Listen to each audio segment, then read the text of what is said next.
সংসারের সমস্ত কাজকর্ম সেরে যখন নিজের কাজের জন্য একটু ভিডিও বানাই, বা শুধু তো ভিডিও বানানো নয়, ভিডিও বানানোর পরেও কিন্তু প্রচুর কাজ থাকে। যখনই সেই সমস্ত কাজগুলো করতে বসি, তখন কিছু মানুষ এমনভাবে করে তাকিয়ে থাকে, দেখলে মনে হয় আমি যেন সংসারে কোনো কাজ না করে আমি আমার কাজ নিয়ে ব্যস্ত হয়ে পড়েছি।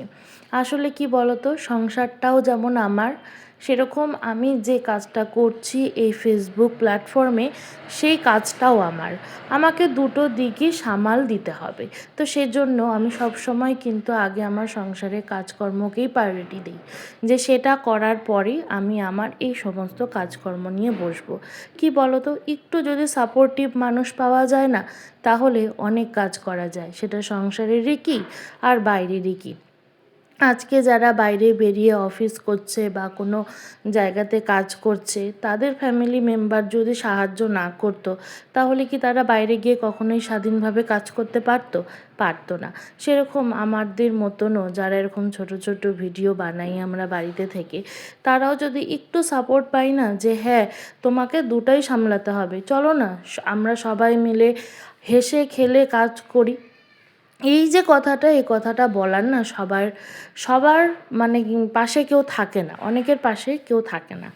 তো সেটাই হচ্ছে কথা, আমার সাথে যেটা হয় আর কি। তো মাঝে মধ্যে ভাবি ছেড়েই দিই। ওই যে একটা ভালোবাসা জন্মে গেছে, তো কিছুতেই আর ছাড়তে পারছি না। তো যে যাই বলে বলুক, যে যেইভাবে দেখার ইচ্ছা দেখুক, আমি কিন্তু আমার কাজ কন্টিনিউ করেই যাব, আর সেটা আমি আমার হাসি মুখেই করে যাব। সংসারটা যেমন আমার, সেরকম এই প্ল্যাটফর্মে যখন নেমেছি, এখানকার কাজটাও আমার একান্ত নিজের। সেজন্য আমি আমার কাজ করে যাব।